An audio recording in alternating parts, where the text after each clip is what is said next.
Hello and welcome to another episode of the J-WAT podcast. I am one of your hosts, Alex Watson, and with me as always is Tim Drake. That is me.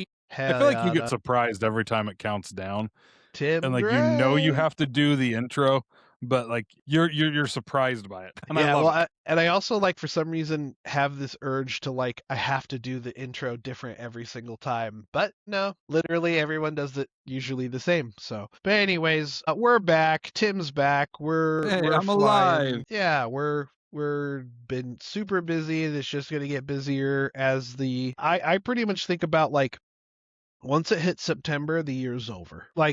It gets so busy and a lot of fun. It's a lot of fun stuff, but we have our LA premiere for Demonetized where, it's the horror season. So we're both doing a lot of fun events. I literally watch a horror movie a day starting September. I'm going to Norway next week. Yes, you are.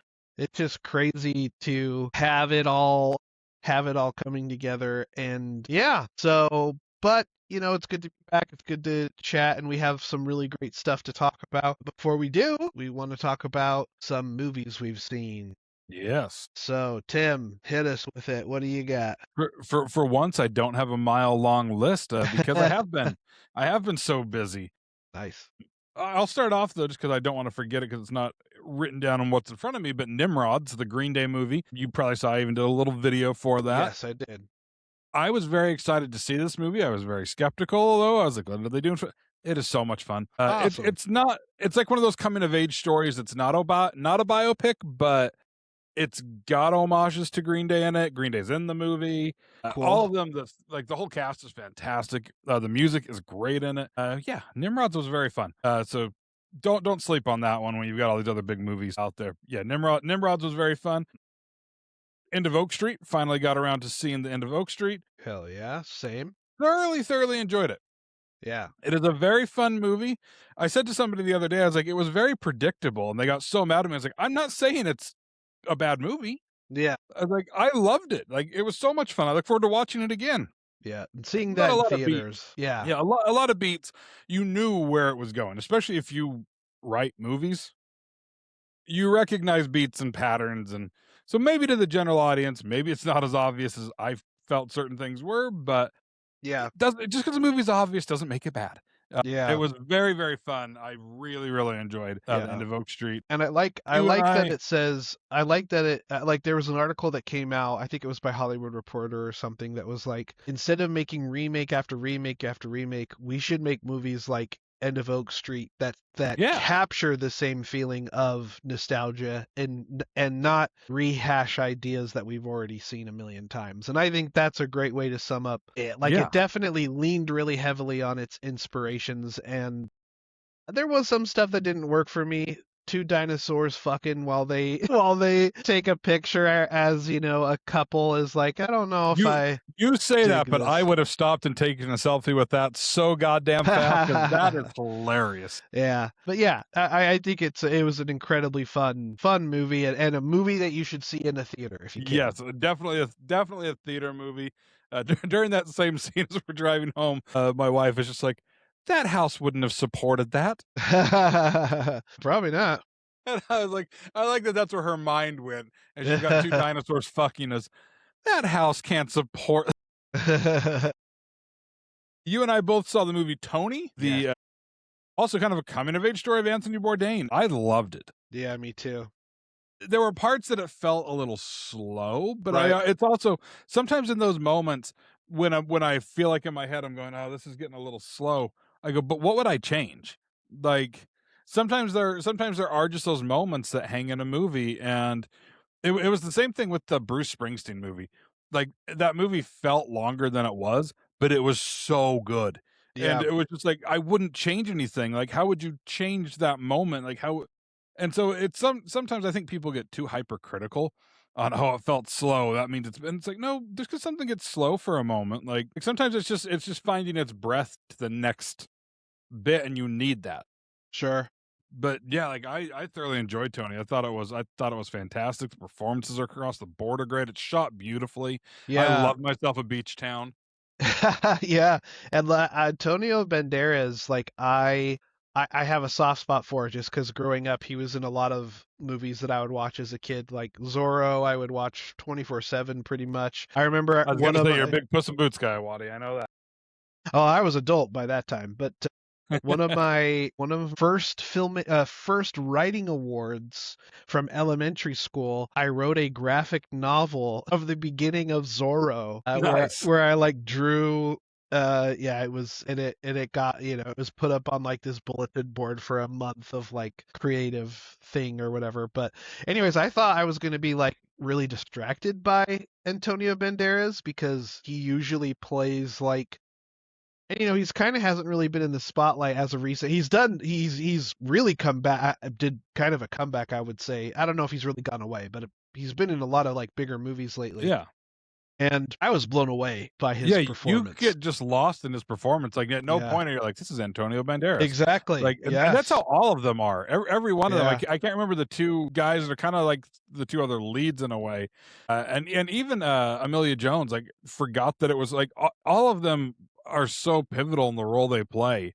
Yeah. That yeah, I loved it. It was so much fun. Yeah. And was not expecting it to be a movie about honesty. Like I was like, oh, Yeah, like it's I it's thought, truly about the integrity and yeah, the ethics. Like, yeah, it was fascinating. and discipline. Yeah, it's cool. Yeah, and then so this little movie swung into theaters.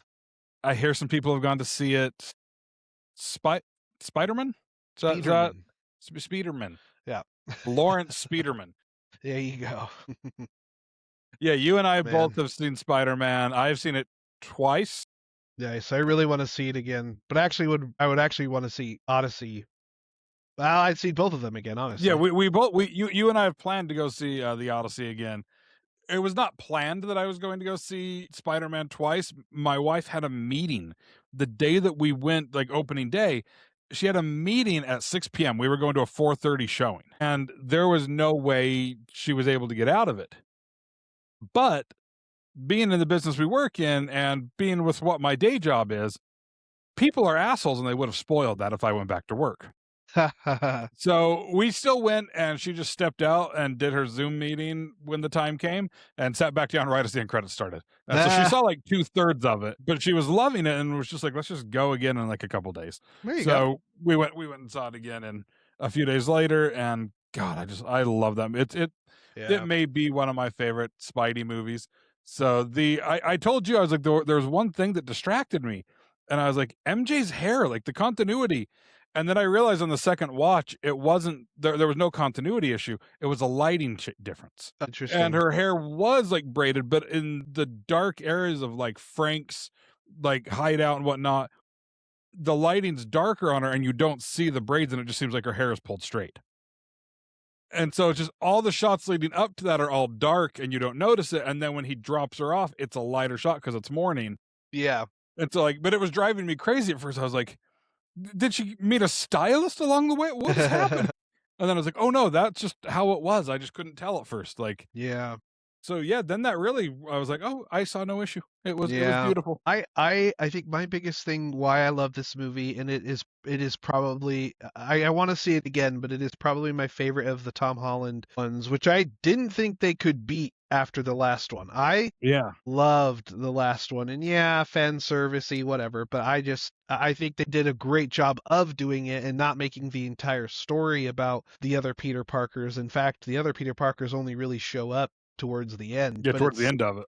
but still it's a long enough time that you still don't feel cheated that they're in it. Like they're in it for a good amount. So, but anyways, this movie, it's a lot more of a mature story. I think it's also like what's really cool about it is it feels I think a criticism I have a lot of against a lot of movies lately is like it's either really dark and gritty and they're all like Happy Gilmore too, even like the color Yeah. looks The color like palette was Christopher like, Nolan made it, yeah. which is fascinating. And then, I think it's just supposed to give it like this film look, but like even the holiday or the holdovers, it's literally film look, probably more than any movie we've had in recent Yeah. times. And it still has tons of color to it. But then Marvel movies tend to be like the opposite, where it's like too shiny. I don't know if that makes any sense, but that's just my Yeah. feeling I It get. feels a little overproduced. Yeah, but this movie felt like it had color, it had darkness, it had, it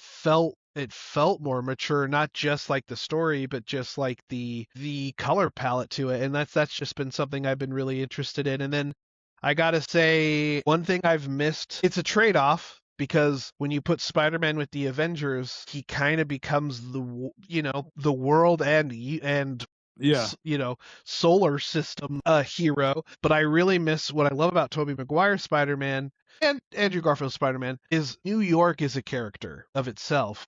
And yeah, it is. haven't really got that with Tom Holland until this one. This one, he's working crimes on the street, which I love. He's He's constantly in not the a bodegas, yeah, like, he's in the bodegas, he's walking the streets, he's living in this like crummy hotel, ordering Little Caesars pizza. I know everyone's freaking out about that, but it's like, hey, look, whatever. he just because he's Spider-Man, he still is on an income. And those $5 hot and readies from Little Caesars, you can order them on the app. They can get delivered by DoorDash. There you go, There's dog. And when you're depressed because your best friends don't know who you are anymore, it Little hits. Caesars. Yeah, Yeah, it it hits. hits. And don't forget about their crazy bread and those great dipping cups. Yeah. Exactly. So yeah, and of course, I'll refrain from spoiling it for now, even though it's like everyone probably knows. But the villain, I think, was introduced in a very cool and clever way, Yeah. something we haven't seen before. So like cool to like have that character introduced in that way. And then freaking I have been dying to have Punisher and Spider-Man together in such a long time because they're so integral to like the comics and Yeah. I think it was Spider-Man's first villain, or one of his first villains, but then they end up working together. So just John Bernthal, that's his name? Yeah. Jonathan John Bernthal? Bernthal. Yeah. Just destroys it and just does so good. And I love the memes of like 80% of his acting is grunting because he gets so annoyed with Spider-Man all the time being goody two shoes. Hey, And Leo won an Oscar off of that. So, so I don't know. I just loved this movie so much. I can't wait to see it again and excited for the future, which yeah. is crazy because I've had fatigue. I'll admit it. But I think it's like feeling every superhero movie is the same, which I know is like it's not. If you like, some people were feeling that without actually watching the movies. Yeah. But I've watched every single superhero movie I that Marvel's realized that put out. there is one that I have not, or no, there was a couple that I somehow fallen through the cracks that like Vanilla and I were like, oh, we're gonna go back through and catch up on those before Doomsday. Interesting.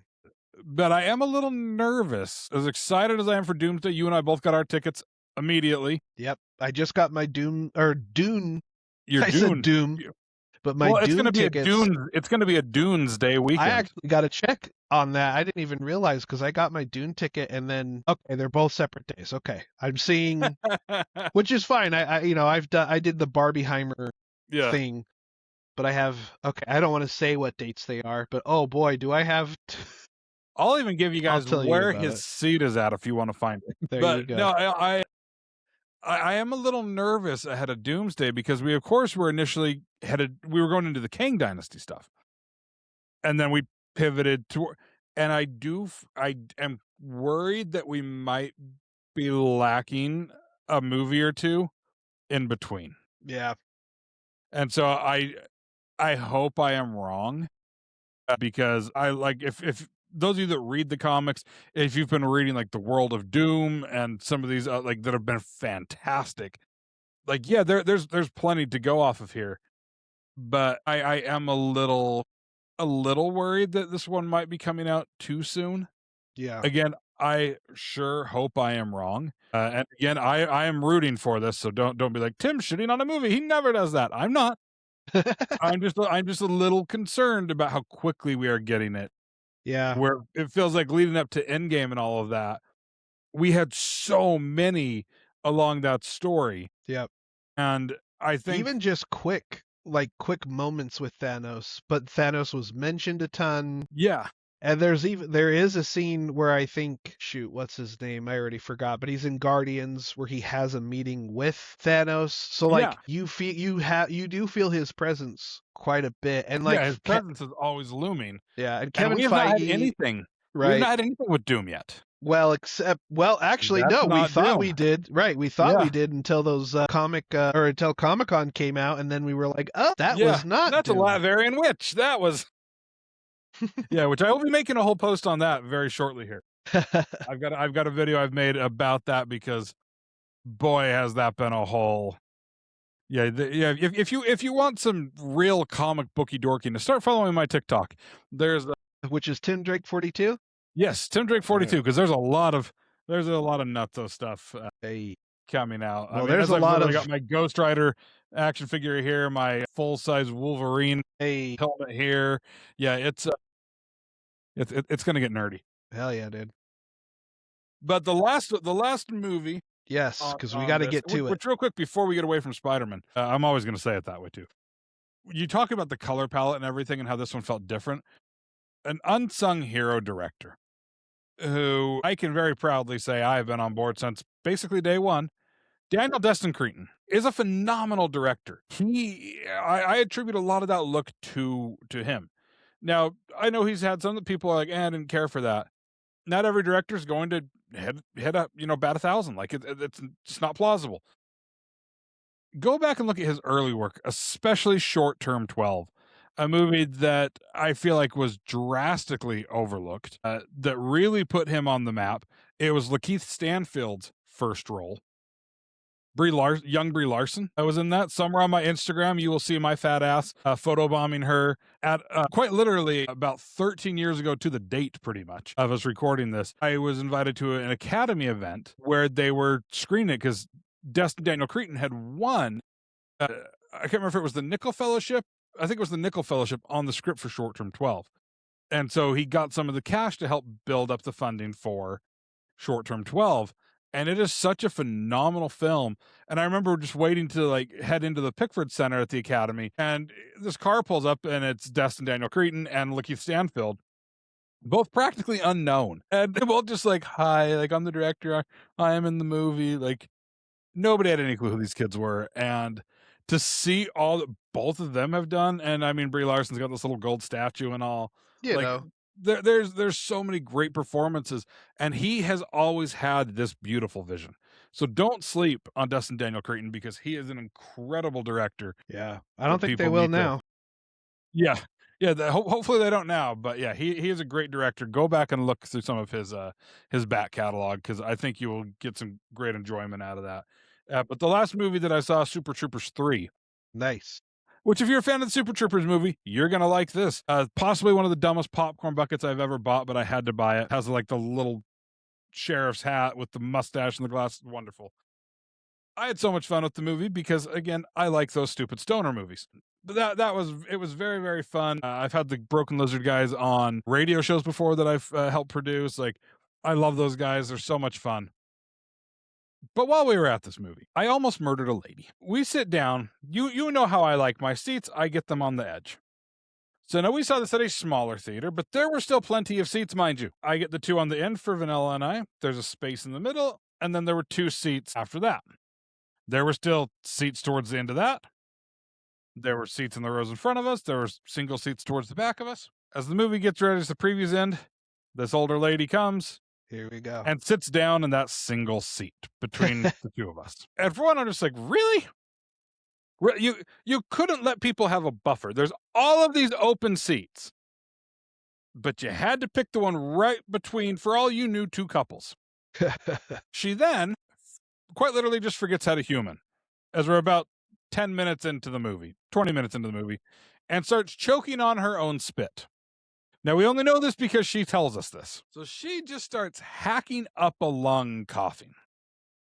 And I'm kind of just looking at her like, you're not going to excuse yourself?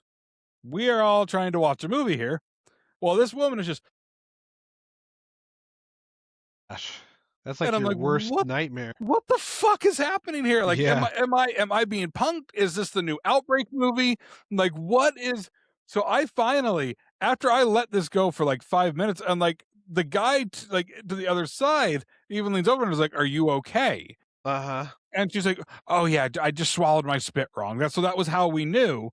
But she kept talking out loud, to the screen at times too. Oh I boy. finally can't handle it anymore, and I just stand up and like walk to the back so I can survey the rest of the room, which is also how I know how many open fucking seats there were. Mhm. And so I walk to the other side of the theater and take 2 other seats. And eventually, like, my wife realizes what I'm doing and gets up and like goes over there too. This lady sat there and coughed and hacked up a lung for 15 to 20 minutes of this movie. Jesus Christ. At no point, she's not choking on anything. She even had a drink that she was not taking a sip of to like help herself clear her throat. And it was one of those where it's like, I don't typically go to movies on a weekend, but I had to reschedule and see this one on a weekend. Uh-huh. And even afterwards, my wife was like, "You got the weekend crowd." Like, but yes, I almost the second she sat down between the two of us, I was like, "No, Mhm. no." And then to have a 20-minute cough, like, and not just like a cough, like literally like hacking up phlegm. Yeah, it was a movie going experience. Yeah, I'd say so. It was the surround sound I did not need. Yeah. But yeah, Maybe she that was was just getting high, and she every time she hit the vape, she was. it was a little bit too much. Yeah. But yeah, it was something else. It was a trip trying to enjoy that movie while I continued more and more to be like, I could just kill her. I could. It Woman died today during the Super Troopers 3 screening. That's funny. found with popcorn bucket over her head. There you go. Oh man. But that is Well, that. that A is lot of fun that. movies in store coming up. Hell yeah. So Oh, everybody yeah. go buy your tickets for Coyote versus Acme. Sell out those theaters. Let's even just like I'm going to clip this. If you are a fan of film and watching movies in the film, let me start over. If you are Yeah, a let's clip this. fan, if you're a fan of watching movies in the theater and are tired of these big corporations telling us what we can and can't see in the theater, you need to go buy your ticket to Coyote versus Acme. I think this is going to come out before it, hopefully. Yes, this will come out before it because the movie comes out August 28th. Okay, either way, I'm going to post about. Actually, no, I think it comes out this weekend. No, it's August 28th. I third. Posters were printed wrong. It's August 28th. Here you go, 23rd. I think you have an early screening. Maybe, but You do. Because look at the poster on it. It even says August 28th. looking at the poster, it does. Wow, so I'm seeing it early this weekend. Okay, well, Yeah. There initially was a push for it to be August 21st because there are some posters that say 21st, and then it got bumped back a week. So I think there are early screenings in LA and New York that start this week, but it is nationwide August 28th. all right, let me take it back. Here we go. Back to one. And back to one. Camera speed, yeah. Sound speed, okay, yeah. First looks, okay. Go ahead, Waddy. So you don't say action, you just say go ahead, Waddy. Yeah, just say go ahead, Waddy.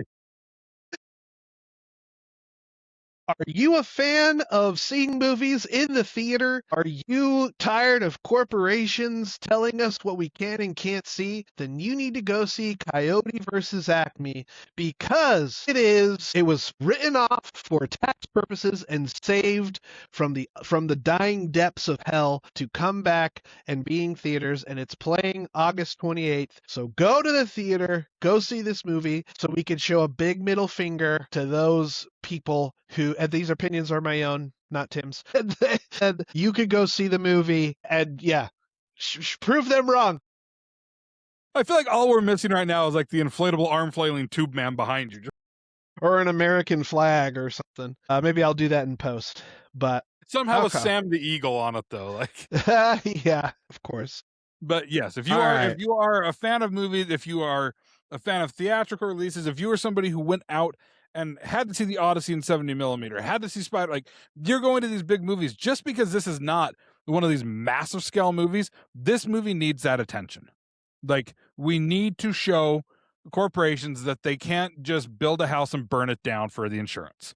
Like you made the movie, you released the movie, talented, hardworking people made this movie, and it deserves to be seen. And thanks to Ketchup Entertainment, we get that. And like you said, we need to prove people wrong. We need to get people out. Go see this in theaters, and yeah, make it have just a massive ass punch. Like this is something that you should have an obsession over. There he Yeah, is. yeah. There he is. All right, y'all. So we're gonna get to the meat and potatoes of Was this. that a good segue? That was a great segue. We're gonna talk about big potatoes, not little potatoes. That's my awful I feel like I'm impression about to of. get whacked. Well, that's my awful impression of Black Widow in Spider-Man, which was another incredible scene.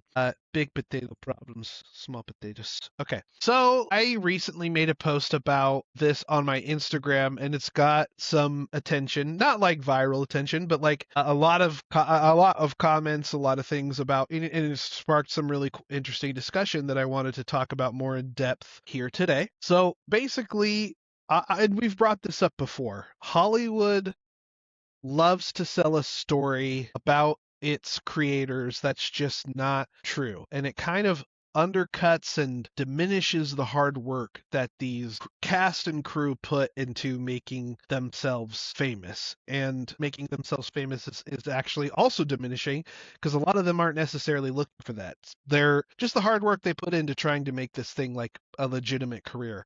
And currently, one I've been seeing a lot of like articles about and posts about and stuff is Indy. I forget her last name and I feel Indy bad. Navarrete, yeah. Indy Navarrete, which is so funny because it's like, no offense against her, but it almost sounds like indie narrative.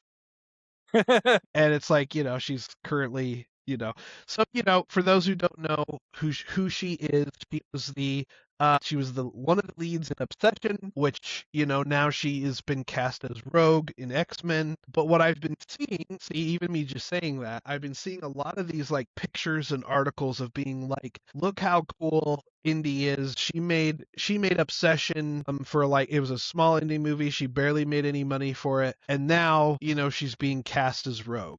And then like, the picture I posted specifically was talking about how she was a Twitch streamer, she was a dog walker, but like she didn't even have that many people watching her on Twitch. And and the frustrating thing about that is because, and shout out to Clyde, because Clyde was the one who brought this up immediately. She has, before Obsession, she's been a series regular on Superman. Yeah, Superman and Lois. Yeah. Before that, she's been in, countless other like, smaller to bigger parts in movies and stuff. And she's been working her ass off, it seems. And like, I'm not saying that Obsession, like obviously she's even getting taught like Oscar talks potentially. Will the Oscar actually acknowledge horror? I don't know. They're doing better Well, I at mean, it, they but did who this knows? last year, so I mean, Yeah, we did that's have what I Amy mean. Madigan walk away with it. So Yeah, they're doing better at it, but I still I don't want to think. give the Academy all the credit there. They're not necessarily doing better at it. Horror makers are just that fucking good. We are finding great talent and putting that great talent out there that they are so undeniable the Academy can't ignore. Sure. I just think like movies like Hereditary, or I would even say Evil Dead Rise. The actress who plays the mom in Evil Dead Rise should have got some kind of nom. Like that was insane. And then Colette, shoot, who's Tony Collette. Tony Collette in Hereditary is incredible and should have And got. clearly the Academy recognizes how great it was because it's when you go to the Academy Museum, there are several things that have her. Mhm. But the one thing I will say in that regard too, keep in mind Academy voting is rank choice voting. Right. So it's Yeah. not necessarily that people throughout the Academy didn't think she should. It's just the way that it balanced out. So a lot of times when people are like someone was snubbed, it's like they may not have been snubbed, we just don't see the full scope Sure. of what the voting body was. Because there's plenty of times that I've been like, how? Yeah. And it's just the vote gets But split. yeah, but you also can't deny that when you see who's voting for this, it is Yeah. a very specific part of Hollywood that's getting that vote. And don't get me wrong, I'm glad it's getting more diverse, and I'm glad it's there's a lot more different voices that are being heard. Like I think there's a reason why not until up the last like 5 or 6 years we've really started to see.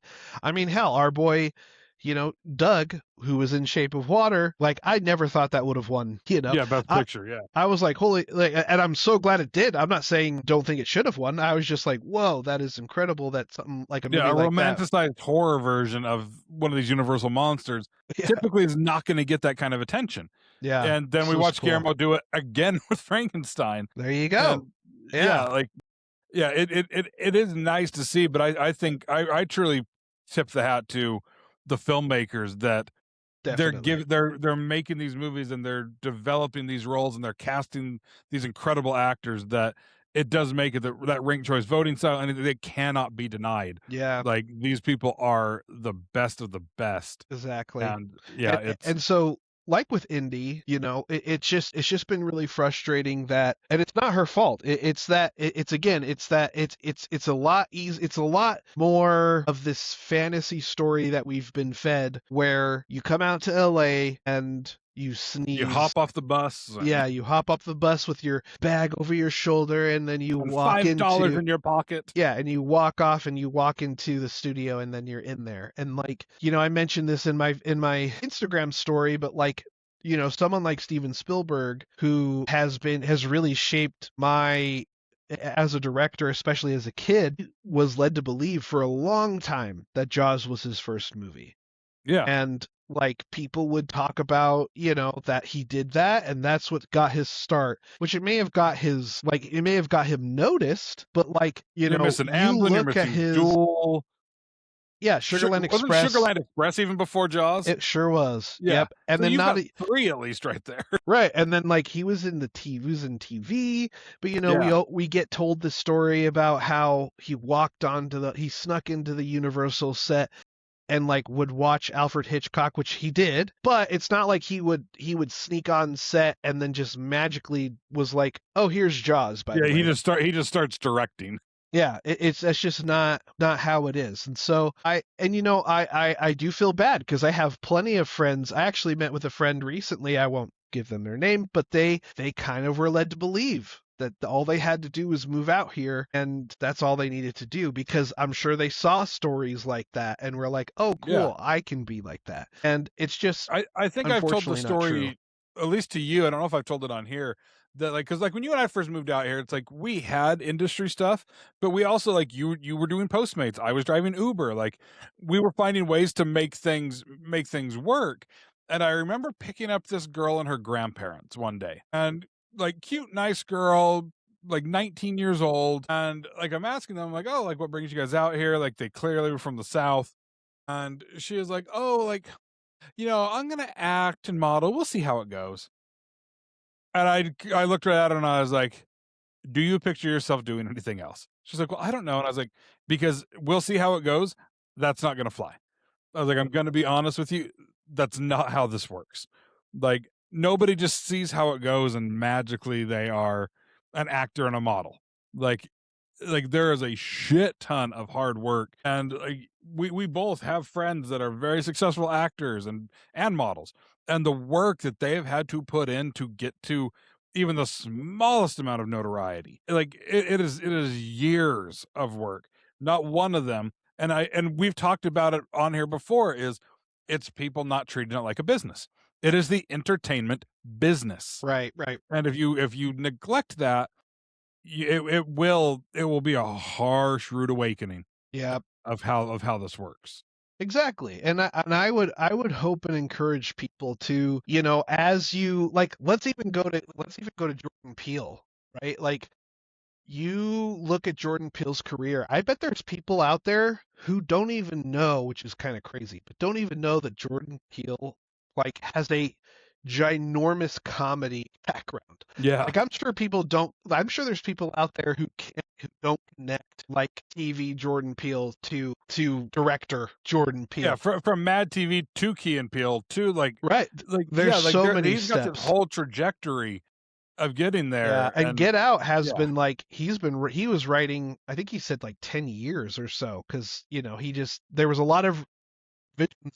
You don't need 10 years to make the script. That was just his trajectory. But it's just funny. Like, I really hope people could like go back and see. And the industry has changed a lot. Like, yeah, I brought up Steven Spielberg, and it was a lot harder to make movies back then. So like, could there be a Steven Spielberg today? I don't know. I mean, we'll have to see maybe where like these younger, I mean, you are also, we're all directors hoping to see what happens, but I just hope that you could go back and do some research about some of your directors and learn the true story about what they do. And Last Kings of luckily, Hollywood, people, I there cannot you encourage go. that book enough. Last That's a Kings of good Hollywood. one. Yep, that's a good one. I know that Steven Spielberg put out Fablemans, which is biographical. It doesn't really go into like his professional side, but it is It goes important. into the bit of him essentially getting like what inspired him and drove Sure. him as a kid to become a filmmaker. Yeah, and him But like showing his films to his friends and yeah, renting out theaters to show stuff, and like me and you both have done that. Like when in my early 20s, that's where we kind of first met, and that yeah. wouldn't have happened if I wasn't putting out Yeah, if we stuff. weren't just trying to put stuff out and get people to watch it, like, Yeah. yeah, we never would have crossed paths. But even with the Spielberg story, people fail to mention the inverse of that. Of when he was a kid, he snuck onto the Warner Brothers lot and made it over to one of the stages, and security found him and kicked him out. Like it wasn't just all he could just walk onto any lot. He was kicked out, and Yeah. then as the story goes, when he came back and shot some of Jurassic Park at Warner Brothers, they hung a banner over that same stage because that was he just happened to be back in the same stage that said "Welcome back, Stephen." So like it's funny how people like to look at the one side of the story, and one thing too though that I want to because Hollywood gets so generalized when we talk about some of these things. And when it comes to Hollywood giving this idea, I would say more it's the Hollywood media that gives the idea because the Yes. studios aren't the ones that are like, look at this person that just came out of nowhere. The studios are going through their resumes, they're going through their reels, they're going through the like you've got they have to be able whoever the producers has to be able to sell the studio on this person and has to show their body of work. Like sometimes, yeah, you're going to have, a complete unknown who doesn't have like any big credits to their name and they do, go with that. But it's a lot of the times the Hollywood media that likes to come out and be like, this person was a dog walker and, now they're in Marvel. Hmm. Like it's not that simple and it yeah, but I do always hate how it gets convoluted, like because then I'll see the comments are like, yeah, that's just what the studios do. And it's like the studios didn't do that. Like Variety and Hollywood Reporter aren't the studios. Right. Like Yeah, and I think there is some criticism though with studios as far as like I don't they don't want to like, they don't yeah, want to they'll take the risk on an unknown. right, exactly. So they want them to become famous on an unknown project Yeah, first, and then which they used to take risks all the time on new filmmakers and new ideas, and which is where I'll really hopefully, applaud like James Gunn sure. and Mike Schur and And I gotta say, some of New these. Line and the Evil Dead franchise, Yeah, like they've been taking some risks on some new filmmakers, and so, but a lot of those have been established IP. Like it does feel like that. Like even Curry Barker, like he has one movie coming out before, but then his next movie is gonna be, so he'll have that you'll have Ghost something before movie, Texas and Chainsaw. then he'll have Texas Chainsaw, and so, but that tends to be like the direction a lot of filmmakers tend to go because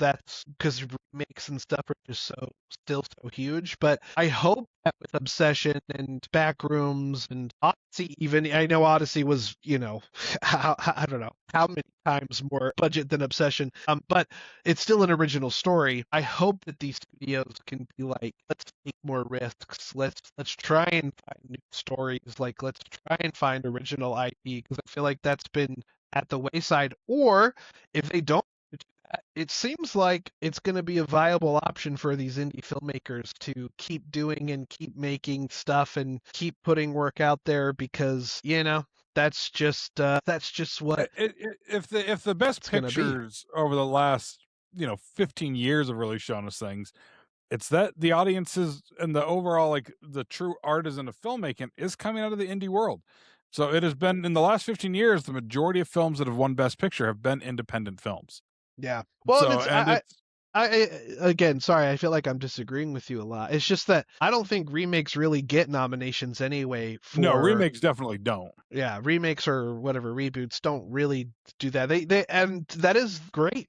for the Oscars to do that, because we do want original movies. And I'm not saying they don't get, obviously they go on these huge campaign things to make sure to try and hope that their movie does get Oscar noms, because there are people who don't watch these movies unless they win. And so it does do a big bump of sales and stuff for them. So but yeah, I'm it's just been really frustrating to see what's happening with Indy. And it's again, she's not the only outlier. It happens all the time where we hear these stories about. And I give a little more leeway when they're like, if they were just like, she was a dog walker and now she's Rogue in Marvel, that I can understand. But when they're like, oh, she was a Twitch streamer, then she became a dog walker, then she did Obsession, and then she did, like, that's not at Yeah. all. Yeah, it's like she'd been building a career for, a number of years pre-pandemic. I mean, she was even in 13 Reasons Why. Like she's been building a career for a while to get her to this. And yeah, Superman and Lois, I mean, it wasn't anything small that she did. She had a pretty prevalent role and did over 40 episodes of the show.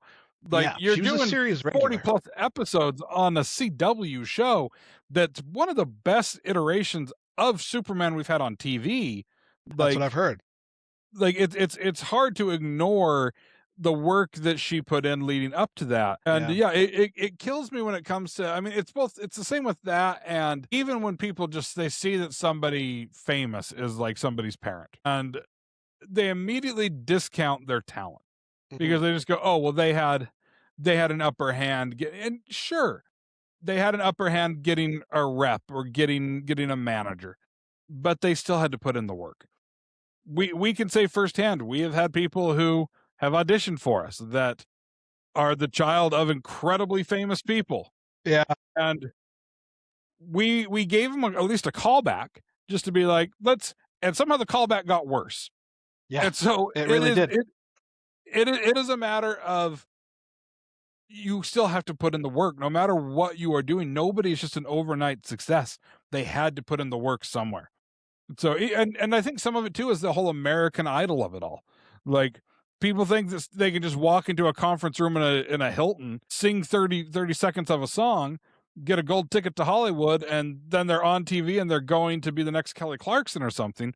And it's like, the people that end up winning that show, and especially in the early days, all had been singing and performing for years. And it was just finally the platform they needed to get there. So when you look at somebody like Maud Apatow, people want to discount everything that she does. She's a great actor. She's a great filmmaker. Like, she put in the work. Sure, her dad is an acclaimed, director and writer and director and producer, but she still had to put in the work. And I mean, luckily she does have an incredibly talented mom and dad to help give her like advice on how to approach these things. But it's not only because of that she has a career. It certainly helped, but you can say that about any profession. So if you want Sure. to be a banker and your dad's a banker, guess who's probably going to get a job at the bank? Like, it's yeah, I nepotism sadly is a thing. Like, It is a thing. I but you agree got to with pull your you. weight. You got to pull Yeah. your weight still. Yeah, I think people like, I really like Maya Hawke's response when people bring up nepotism, Yeah. because she's like, absolutely. So she fully acknowledges it. She fully acknowledges that it's a thing, but then she just talks about how much she loves to do it. I think a lot of people, when they bring up nepotism, nepo babies, all they want is acknowledgement, because there are some nepo babies out there that want to pretend like, oh no, I did get off the bus in Hollywood and I put on my backpack and I walked in. It's like, Yeah. no. Because they're embarrassed because they don't want to have the nepo baby tag, and Yeah. then it just makes it look worse. It's Right. like, just own what you've done. Like, Yeah, we're not. own your career path. Just because you had a famous parent, sure, you're going to have people that are jealous they didn't have that opportunity, be mad about it. But as long as you put in the work and you put yourself forward, Yeah. you'll make a run of it. So I want it all talented comes down to the people. work.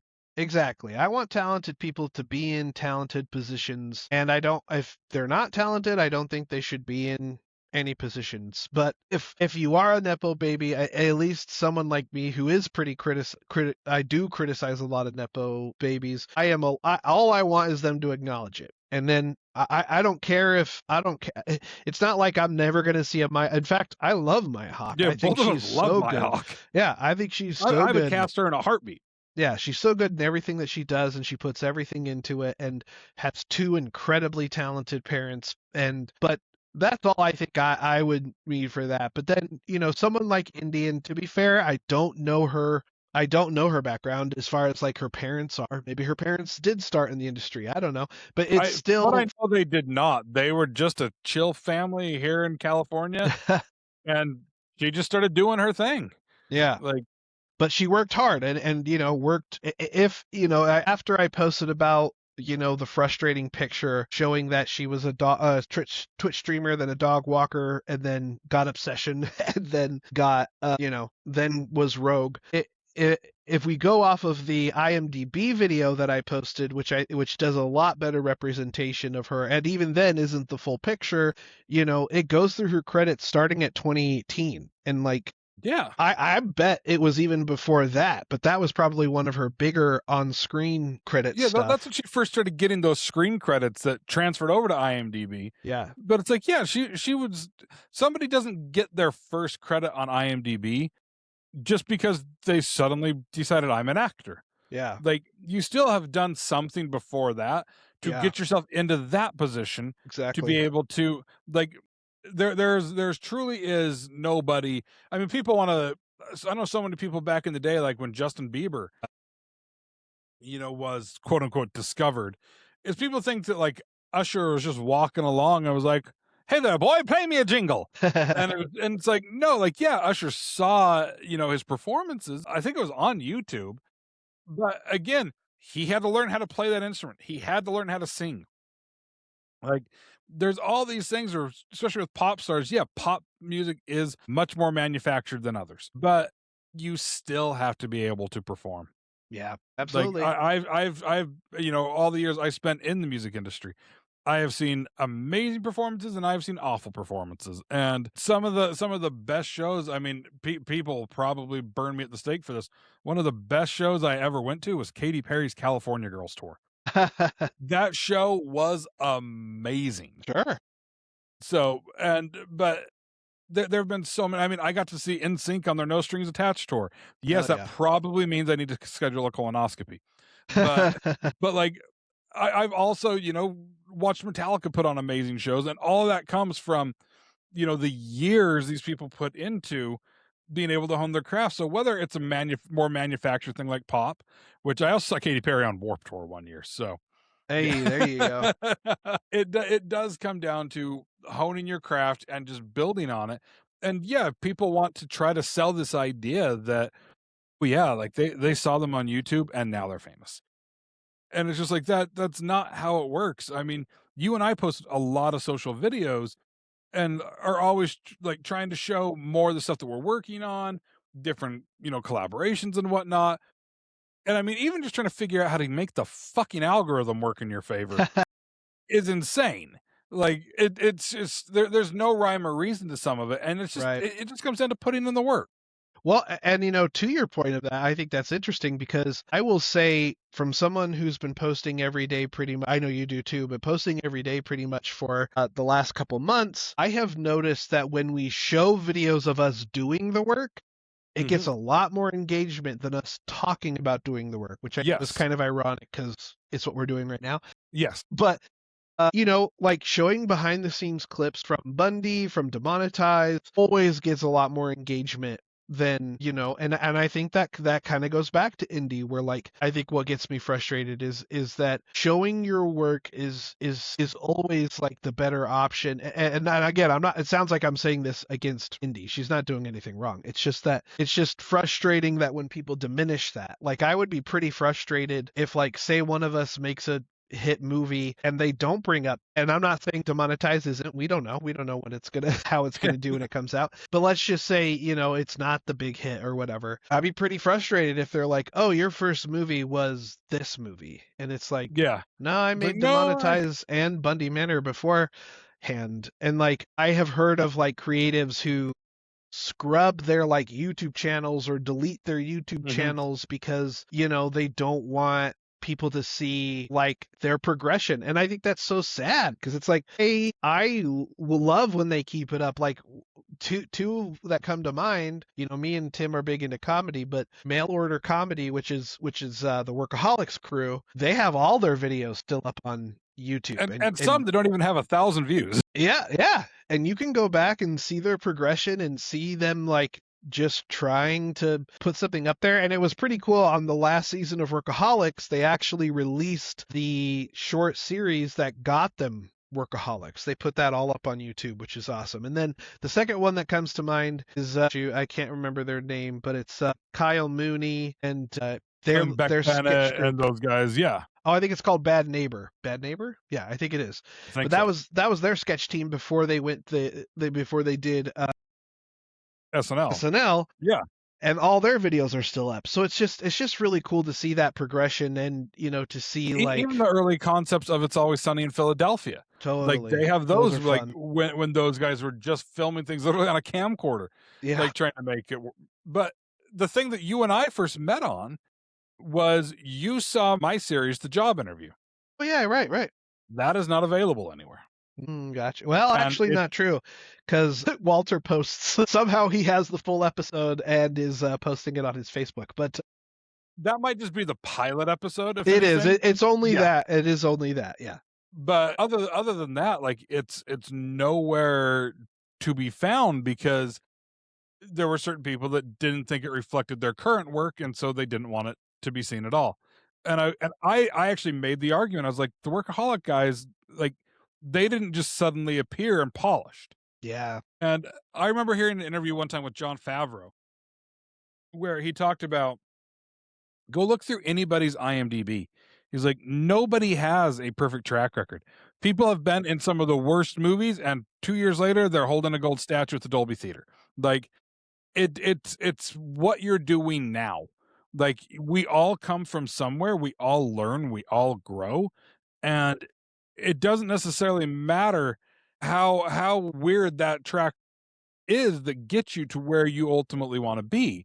Yeah. It's the matter of you go on that journey, you get there, and I've always kind of laughed when somebody really young gets like a writing job or cast in Saturday Night Live. People are like, they're only 25, and people are like, well, yeah, 25 isn't that the age of the? And it's like, no, it's so weird because a lot of writing rooms don't want people that young because there's not a ton of experience. They haven't been fucked over a million times. They don't have the thick skin that necessarily develops. And I'm not Yeah. saying, anybody in their 20s doesn't. Plenty do. I was jaded as fuck by the time I was 23. But I'd also already kind of been in this for a bit and Yeah. had already seen people screw me over on deals and whatnot. So it all kind of just comes with the territory. You learn as you go, you eventually grow into it.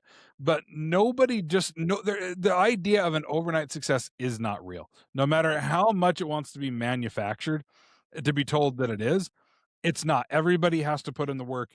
Everybody has to learn and grow in this industry in one way or another. And even if it is being a Twitch streamer, we both have friends that are very successful Twitch streamers.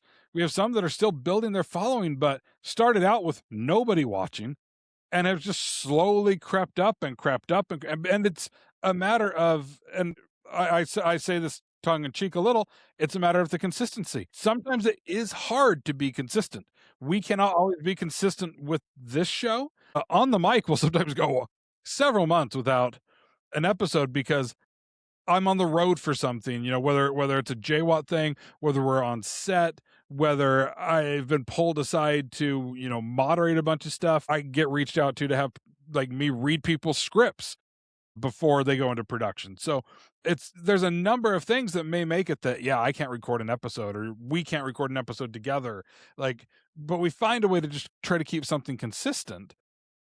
And it keeps us sharp and it keeps kind of the zeitgeist of what we're doing fresh. But in the end of it, it's like sometimes people are like, oh, like, so you just started podcasting. It's like I also did radio for a number of years at like a very high level with a very successful show, like producing stuff at the Sundance Film Festival for them. Like it didn't just fall into my lap. Well, And and it's like, and I protect those contacts because of that. totally. Yeah, and to go back with indie, like let's even just go off of the IMDb post. Like they mention a 2018 credit. That's what, 7, 8 years ago? 8 So years ago, she's yeah. 8 years ago. Well, again, that's not Probably showing all the 9 years work. ago from when she filmed. Well, yeah, and then, who knows what she did going up to that. I moved out in 2016. So I barely hit 10 years recently, and I'm still not even close to like, Yeah, and no, sorry. I'm just about to hit 9 years. And I need to pull back a little bit because I was about to say all I want to do is make this full time. I don't need to be Christopher Nolan. I don't need to be Steven Spielberg. I just want to make this a full time job to make movies, make stuff happen. And so I have that expectation for myself. Not everyone does. There's I would say majority of the directors out there want to be the next Christopher Nolan. They want to be, but the landscape's changed. You do have a lot going against you. I don't want to diminish you doing it, because the number one way you can make sure you don't have happen is if you stop. So please don't. Like, if you, unless mentally. And look, I've been mentally struggling the last couple days. We've officially started doing the investment run again for one of our next films, and I don't know why it's just been like draining me already. It's only been 2 days, but like it's hard work. It's very hard work to It's the stress go of looking at after. the number you're going after, and you get your first investor, which we have, but Yeah. it's a drop in the bucket, and you're like, Right. okay, now what? It's like, Yeah. yeah, Exactly. it's like pulling teeth the entire time and making sure these people feel secure in their investment. And yeah, it is. There's so much that just goes into Yeah. every bit of every single aspect of what we do. And yeah, it's like Indy has been at this for quite some time, and she's earned the accolades that she has. And keep in mind, people want to be like, she only made $20,000 on Obsession. Obsession. Nobody. Again, we talked about this before. Nobody knew Obsession was going to be what it is. As far as they knew, they were making a small indie feature, and Yeah. whatever it did, it did. Yeah. Like Curry was making great things that he was just putting on YouTube. Milk and Cereal is fantastic. His shorts are fantastic. Like he His was already comedy making videos high also. quality. Yeah, his comedy videos are very, very funny. I mean, he's literally in an episode of It's Always Sunny in Philadelphia. Like he was doing all of these things at a very high quality. It just was finally, this was the one that popped. This is the one that got some extra financing. This is the one that popped. And it's like that's the same way it goes. I mean, we've talked about Markiplier as well. Like the dude has millions upon millions of followers. He's made a living being able to put things out online, and it wasn't until putting things out on or taking Iron Lung and being able to push it the way that he did. But in that same regard, I think when we're kind of talking about being realistic about there's not an overnight success, you got to put in the work. Also recognize what some of these people do have going into it, because I keep seeing a lot of people trying to sell the idea of, hey, look what Markiplier did, you can do the same. And it's like, Exactly. no, Yeah, a no, lot of like people do that. it's not that easy. Yeah. Markiplier has been doing this for years Oh yeah. and has millions You of could say followers decades. where He's yeah, been on decades. YouTube for over a decade. Yeah, So pretty early days of YouTube. yeah. And it took him all this time to get there, but he's had a following. Just the average person is not going to be able to turn around and do what Markiplier did. Like, you can build up, you can get a movie in theaters, but don't expect the same results. It just, you can't compare yourself to what everybody else is doing. Yeah, and And there's a guy I work with that he wants to be a filmmaker. He's made some shorts, but after he saw Oppenheimer, like he is so in love with Christopher Nolan to the degree it might need to be medicated. But he was just like, I can't imagine making anything like that. Movie was so perfect. Like, and it's like, you're not going to make Oppenheimer. It doesn't matter how good you get. You're not Christopher Nolan. Oppenheimer's been made. You're not going to make that. Take what you learned from that and then go and see how you can apply that to what you do. It doesn't matter what your budget is. You can find little nuggets to take away just because of one movie that you liked was $200 million. Look at what they did. How did that impact me? How can I resonate that on my $300,000 movie? Be realistic within that. We've had people reach out to us and we're like, for $15,000, I want you to make me a short that looks like Blade Runner. And we're like, It for wasn't how even much? 50. I don't even think it was 50,000. I think it was like 8,000 or something. I think it like was that. 4. I think I remember it was 3 to It 4,000. was a very low number. We had somebody Yeah. that wanted us to make them a short film that looked like Blade Runner quality. Yeah. But it's like, yeah, there's you can't compare yourself. Everybody's got to put in that work. Everybody comes from something. There's no flash in the pan. All of a sudden, you're it, and the work is put in everything leading up to it. And yeah, people just have to stop buying into this idea that you move to LA and you become famous. And like, I think I want to make sure this is the last thing we'll, at least I'll mention, is that I don't think we're doing this to discourage you, because I think some people could take what we're saying and it discourages them, because they're like, so you're saying I can't come out to LA and be a dog walker and then work? No. What we're saying is that we want realistic expectations set so that people who do move out here understand, like, so I will start off as a dog walker or Postmates or Uber or, whatever. There was a moment where I had 4 jobs and they were all part-time and all not efficient, and they all kind of helped lead up to stuff, but eventually it became just editing, but it took a long time. But no, we want to be realistic, and we hope that Hollywood media would be a lot, and it sounds like a Republican when I say that, but the Hollywood media, right, that they would be a lot more, that they would give a lot more credit and a lot more, like, just so that you all can, if you're not out here and doing it yet, that you can realize, like, okay, so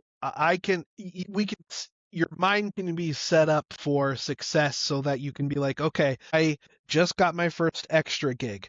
This is a very, very tiny step in the right direction. Like you don't need to come out here and book if you, like, I've heard a lot of actor friends who book a background gig and then get so hard on themselves because they're like, well, my favorite actor or actress never worked background. And it's like, no, it's probably because Hollywood doesn't like to tell you that they do that. Like, Hollywood likes to tell. George Clooney was a background extra at one point. Yeah, Brad Pitt, all of them. Like, a lot of them, majority of them were, and like some of them were doing improv and some of them were doing groundlings, and like before they got into anything, like it's the first way I got onto set was doing background because I wanted to understand how a set worked. Right. So and you picked a great one to do background things. Not that you picked, but it's just we're not doing it to be discouraging. I just want to make sure that, like, we want these stories to be thorough so that you can. So this is my homework for you today. I want you to find your favorite director and if it's not the one, that not any that we've mentioned, because we've kind of told you, and just go back and look at their background, but like really look into it. Like, try and find like some of their first things they've made, or try and find like some of their first jobs they got, or try and find in some of their first YouTube videos. Like, if you have a favorite actor or comedian, try and, like, I know that Timothée Chalamet has a YouTube channel where he would make custom the rap videos, Xbox controllers.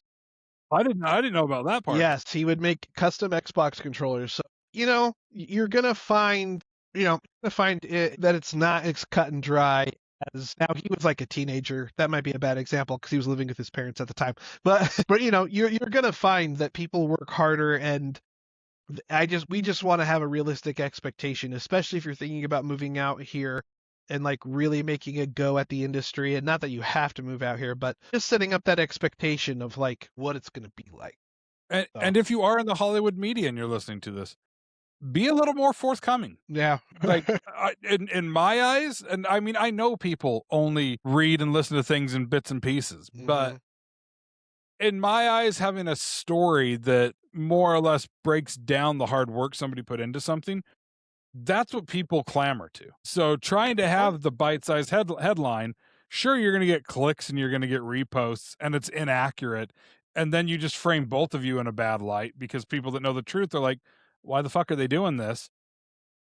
Instead, let's get back to journalism and let's actually write about, what makes people successful, like that is going to Yep. be the true Hollywood story. Like, I mean, we remember back when there was the True Hollywood Story, and it would a lot of the times cover, the heartbreak and so much of what that went into. And I mean, yeah, was it cheesy and hokey and was like a Dateline video? Yeah. But at the same time, like, yeah, there's so much that I think we need to be kinder to ourselves Yep. and what we expect, because yeah, we're not going to be Christopher Nolan, we're not going to be Steven Spielberg, because there's only one of them. Yeah. And You can only be you, and and you that's can take what okay. you learn. And That's that is okay. okay.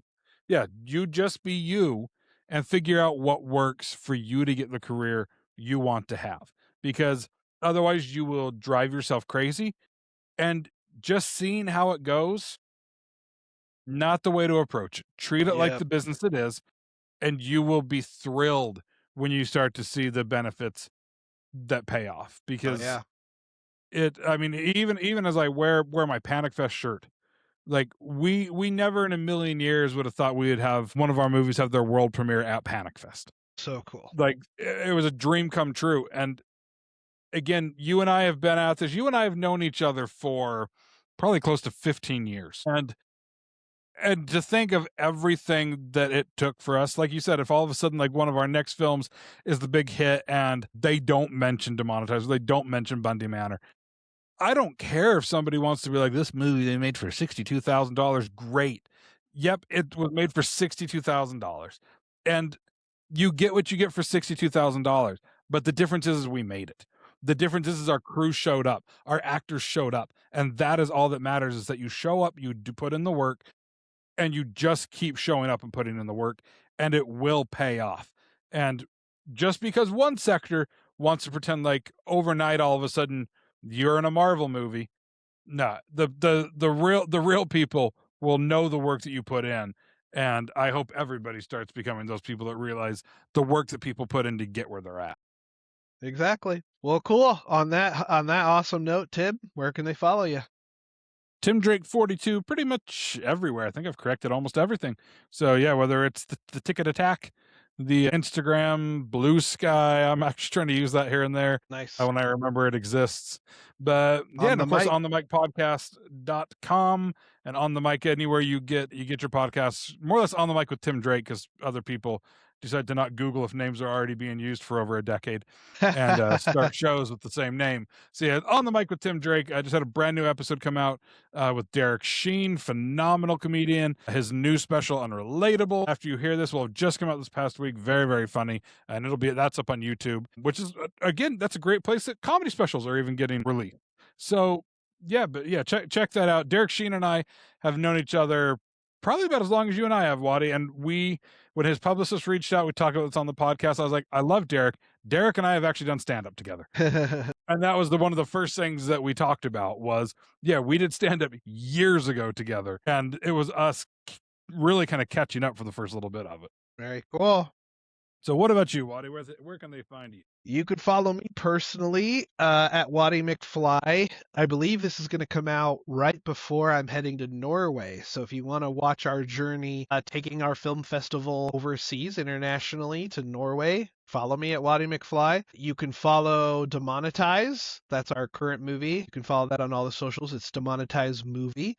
We have some very exciting news coming up. And again, we're going to be at the LA premiere, which is October 2nd. So grab your tickets to that, because that's going to be incredible. Hopefully we'll sell out. Yes. We'll see. And then, yeah, J-WAT Productions, our production company, which we post memes. We make a fun little community over there. JWAT_productions.mov. You can follow us over there and keep up to date. And, we do crew and casting calls sometimes on there. Or I'll share if friends are looking for people. So jump on there and follow us if you want, if you're looking for that. So yeah, well, thank you all so much. Real excited for the next couple weeks, year, I would say. We have some incredible news, hopefully coming soon on several movies, which is awesome. Yeah.